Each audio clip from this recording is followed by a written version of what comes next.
মাননীয় সদস্য জনাব মোহাম্মদ মঞ্জুরুল ইসলাম, দিনাজপুর 1 আছেন? বিসমিল্লাহির রহমানির রহিম। জি, আপনার সময় 6 মিনিট। ধন্যবাদ।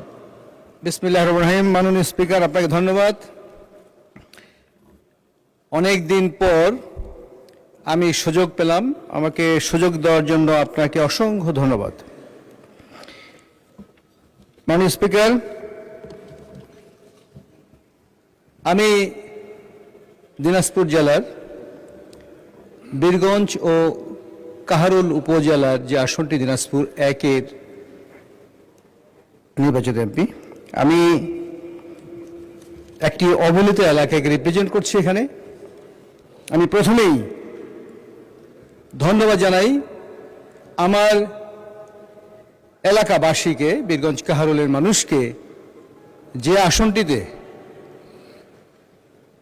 বিগত কোনো সংসদেই বিএনপির বাংলাদেশ জাতীয় দলের কোনো এমপি নির্বাচিত হয়নি। আমি প্রথম এবার জনগণের ভোটের মাধ্যমে প্রায় ৬২,০০০ ভোটের ব্যবধানে নির্বাচিত হয়েছি। আমি সেই জন্য ধন্যবাদ জানাই সংসদ নেতা এবং মাননীয় প্রধানমন্ত্রীর প্রতি, যিনি আমার উপর আস্থা রেখে আমাকে নমিনেশন দিয়েছিলেন। আমি ধন্যবাদ জানাই আমার প্রিয় নেতা বিএনপির সম্মানীয় মহাসচিব মির্জা ফখরুল ইসলাম আলমগীর স্যারের প্রতি। আমি ধন্যবাদ জানাই রংপুর বিভাগীয় সাংগঠনিক সম্পাদক জনাব অধ্যক্ষ আসাদুল হাবিব দুলু মহোদয়ের প্রতি। বিশেষ করে বীরগঞ্জ কাহারোলের মানুষের প্রত্যেকটি এলাকার মানুষ আমাকে সমর্থন দিয়েছে, এই জন্য তাদের প্রতি আমি কৃতজ্ঞতা জানাই। এখানে উল্লেখ করা প্রয়োজন যে বিশেষ করে বীরগঞ্জ এবং কাহারোলে একটি ব্যাপক সংখ্যক, বিরাট সংখ্যক সনাতন ধর্মাবলম্বী মানুষ বাস করেন, যাদের সংখ্যা প্রায় 30% উপরে। তারা নিরঙ্কুশভাবে আমাকে সমর্থন দিয়েছেন। এই সমর্থনের কথা আমি মনে রাখবো, আমি তাদের প্রতি কৃতজ্ঞতা প্রকাশ করছি। মাননীয় স্পিকার, বীরগঞ্জ কাহারোল একটি অনুন্নত জায়গা, অনুন্নত এলাকা, কৃষি প্রধান। এখানে কোনো শিল্প কারখানা নেই। এখানকার মানুষ শুধু কৃষির উপরে নির্ভরশীল বললেই বলা চলে। অর্থনৈতিক উন্নতির সাথে এখানকার মানুষের যে বিষয়টি প্রধান, সেটি হলো কৃষি। যখন কৃষির উৎপাদন হয়, মানুষ যখন কৃষি থেকে তার পণ্য বিক্রি করে যখন সে ভালো দাম পায়, তখন সেখানের অর্থনৈতিক উন্নতি আমরা দেখতে পাই। কাজেই এই কৃষি প্রধান এলাকাকে যেভাবে গুরুত্ব দেওয়া উচিত, সেভাবে আসলে তারা গুরুত্ব পাচ্ছে না। আমি এই এলাকার বিভিন্ন সমস্যা নিয়ে কথা বলতে চাই।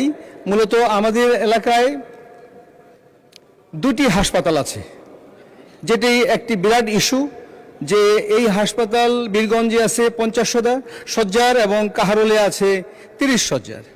এই হাসপাতাল দুটিকে মিনিমাম 150 শয্যা এবং 100 শয্যায় রূপান্তর করা খুবই প্রয়োজন। এটা জনগণের দাবি। এই নির্বাচনের আগে মানুষের দাবি ছিল এবং এই দাবির প্রেক্ষিতে আমি প্রতিশ্রুতি দিয়েছিলাম যে যদি তারা নির্বাচনে আমাকে নির্বাচিত করে ভোট দিয়ে, তাহলে আমি সংসদে এই কথাটা তুলব। মাননীয় স্বাস্থ্যমন্ত্রীর প্রতি দৃষ্টি আকর্ষণ করে বলতে চাই, এই 2টি হাসপাতাল যেন 150 এবং 100 শয্যায় রূপান্তরের ব্যবস্থা নেন। এটা কোনো গতানুগতিক আলোচনা নয়, জাস্ট ধন্যবাদ প্রস্তাবের প্রতি দাঁড়ালাম আর বক্তব্য দিলাম আর শুনে গেলেন, এটা না। এই বিষয়টি যেন নোট করা হয় দয়া করে, কারণ আমাদের এলাকার মানুষ গরিব, তাদেরকে যেতে হয় দিনাজপুর, রংপুর অথবা অন্য কোনো হাসপাতালে চিকিৎসার জন্য। এখানে কোনো চিকিৎসা সুবিধা নেই। বেসিক্যালি এখানে রোগীরা যারা আসেন, তারা 3 থেকে 4 গুণ সংখ্যার রোগী আসেন ধারণ ক্ষমতার চেয়েও। কাজে এই বিষয়টি অত্যন্ত গুরুত্বপূর্ণ। সেই সাথে আরও গুরুত্বপূর্ণ অনেকগুলো বিষয় আছে। এখানে মাদকের সমস্যা, সবাই আমরা বলি মাদক মাদক, কিন্তু মাদক নিয়ে একটা পূর্ণাঙ্গ আলোচনা হওয়া প্রয়োজন। কারণ এলাকার যুব সমাজ মাদকাসক্ত হয়ে আমাদের সমাজকে নষ্ট করে ফেলছে। চুরি, ডাকাতি, রাহাজানি যা হচ্ছে, এটার কিন্তু মূলে 80% হলো এই মাদক। কাজে মাদককে নিয়ন্ত্রণ করার জন্য প্রয়োজনে আইন প্রণয়ন করা প্রয়োজন। কারণ ব্যবসায়ীদেরকে মাদকের যারা ব্যবসায়ী তাদেরকে সহজে ধরা যাচ্ছে না। তাদেরকে যদি জেলখানায় পাঠানো হয় তারা কয়েকদিন পরে জামিন নিয়ে চলে আসে, আবার মাদকের ব্যবসা করছে। এই ব্যাপারে একটি আইন দরকার। আমাদের আরও যে সমস্যাগুলো আছে সেটা হলো যে কাহারোলকে উপজেলায় রূপান্তর করার জন্য আমি মাননীয় প্রধানমন্ত্রী যখন কাহারোলে যান 16ই মার্চ খাল খনন কর্মসূচিতে, সেখানে আমি দাবি দিয়েছিলাম কাহারোল উপজেলাকে যেন এখানে পৌরসভা পরিণত করা হয়, পৌরসভা ঘোষণা করা হয়। কাহারোলে একটি বাইপাস শহরের বাইপাস রাস্তার খুব প্রয়োজন। কাহারোল একটি বিখ্যাত একটা বাজার আছে গরুর হাটের, সেই বাজারটা একদম প্রাণকেন্দ্রের শহরের। ফলে এই বাজারের দিনে এই শহরের দিকে দিয়ে রাস্তা দিয়ে চলাচল করা যায় না, প্রচুর জ্যাম লেগে যায়। এখানে একটা বাইপাস সড়কের জন্য একটা পরিকল্পনা আছে, এই ব্যাপারে যেন সংশ্লিষ্ট মন্ত্রী মহোদয় এবার দৃষ্টি দেন। মাননীয় স্পিকার, বীরগঞ্জ এবং কাহারোলে, বিশেষ করে বীরগঞ্জে একটি বন আছে শালবন, এটা সংরক্ষিত বনাঞ্চল, অত্যন্ত সুনামের সাথে আমি বলবো যে এটা বিখ্যাত বন অঞ্চল। ধন্যবাদ মাননীয় সদস্য। আচ্ছা, 1 মিনিট সময় দেন ওনাকে প্লিজ, 1 মিনিট। মাননীয় স্পিকার, আপনি কিন্তু ওই যে মহসিন হলের ভাইদেরকে কিন্তু আপনি সময় দিয়েছেন বাড়ি। আমি কিন্তু মহসিন হল থেকে কাছেই জসীমউদ্দিন হলের ছাত্র, তো আমি কিন্তু দূরে নয়, দৌড়াই কিন্তু মহসিন হল থেকে জসীমউদ্দিন হলে দৌড়ে যাওয়া যায়। তা আমাকে 2 মিনিট দিবেন মাননীয় স্পিকার। আচ্ছা, আপনি শেষ করে ফেলেন, সময় হয়ে যাচ্ছে। আমি আমাদের এই সিংড়া শালবন অত্যন্ত একটি সুন্দর সংরক্ষিত বনাঞ্চল। এই সংরক্ষিত বনটাকে কেউ দেখেনি এতদিন পর্যন্ত।